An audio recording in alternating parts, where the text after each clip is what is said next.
আসসালামু আলাইকুম এভরিওয়ান, কেমন আছেন সবাই? আশা করি সবাই অনেক বেশি ভালো আছেন। আলহামদুলিল্লাহ, আমরাও ভালো আছি। আজ আমরা চলে যাচ্ছি আমার ভাইয়ের মেয়ের বাড়িতে। ও দাওয়াত দিয়েছিল, সেজন্যই যাওয়া। আমরা 4 বোন মিলে কিন্তু খুবই এনজয় করে যাচ্ছিলাম। আমরা এসে গিয়েছি। আমাদের দামান আমাদেরকে রিসিভ করতে চলে আসলেন। তো উনি কিন্তু খুবই ভালো মনের মানুষ আর খুবই ফ্রি মাইন্ডের মানুষ আমাদের দামান। আর অনেকেই কিন্তু আমাদের দামানকে দেখে অনেক প্রশংসা করেন, সেজন্যই আমি একটু বলছিলাম। আমাদের দামানদের বাড়িটিও আপনাদেরকে দেখিয়ে দিলাম। আর ও হচ্ছে গিয়ে আমাদের ভাইয়ের ছেলে। ও আমাদের নাস্তা দিচ্ছিল। আর নাস্তা খেতে চাইছিলাম না, তারপরেও কিন্তু দিচ্ছিল। আমাদের সময় হাতে নেই, আবার আমরা ব্রেক করব। অন্য একটি জায়গায় কিন্তু আমাদেরকে আবার দাওয়াত দেওয়া হয়েছে, সেই জায়গাতে কিন্তু যেতে হবে। আর আমার বোন যখনই দেশেতে এসেছিলেন তখন থেকে কিন্তু গড়েতে তেমন একটা খাওয়া পড়েনি। 1-2 দিন হয়তো হাতের গোনা খেয়েছেন। তারপর কিন্তু বাহিরে দাওয়াতেই চলে গিয়েছে দিনটি। চা বানানোটি খুব দারুণ ছিল। আমরা একজন করে ও দিচ্ছিল, আর আমার মা নিচ্ছিলেন। তারপর আমার বোন ও কিন্তু দেখাচ্ছে চা খাচ্ছে। ওই তো তাড়াহুড়া করে বসে পড়লাম আমরা খাবার দাবার খেতে। মাশাল্লাহ অনেক দারুণ ছিল খাবার।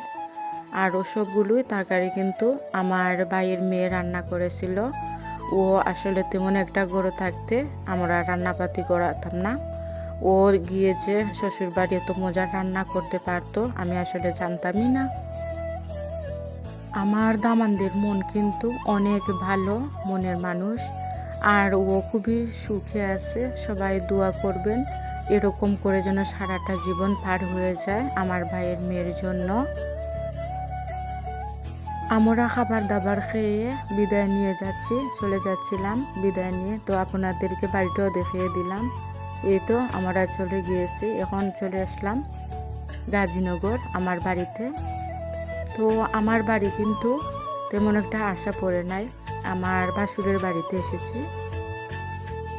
দাওয়াত দিয়েছিলেন সেজন্যই আসা। তো চারদিকে চোখে পড়লো ওইগুলো শাকসবজি, ভীষণ ভালো লাগছিল। আর প্রজাপতি কিন্তু উড়াউড়ি করছিল। তো চলেন আমি ভেতরটাও আপনাদের সাথে শেয়ার করে নেই। খাবার দাবার ব্যাপারটা কিন্তু আপনাদের সাথে শেয়ার করতে পারিনি, কারণ আমার মেয়ে প্রচণ্ড কান্নাকাটি করছিল, আমি ভিডিওটি করতে পারি নাই।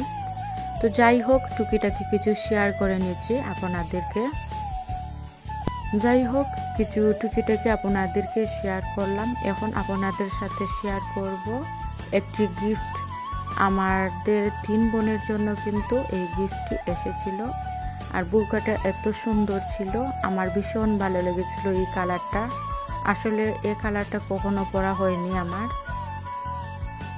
আমরা যখন বের হব, তো আমরা 3 বোনই কিন্তু একই কালার বুরকা পরে বের হব, এসব প্ল্যান করেছিলাম আমরা। তো দেখুন আপনাদেরকে দেখিয়ে দিচ্ছি।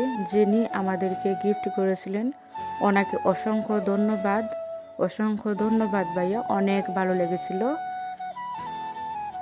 সচরাচর মানুষ এরকম বুরকা গিফট করে না, যদিও না বুরকা হচ্ছে আমার খুবই ফেভারিট একটি, সবসময় পরা হয়। আমার ড্রেস এতটা পরা হয় না, বুরকা যতটা পরা হয়। সবার ভিডিওটি কেমন লেগেছিল লাইক এবং কমেন্ট করে জানাবেন। আর ভিডিওটি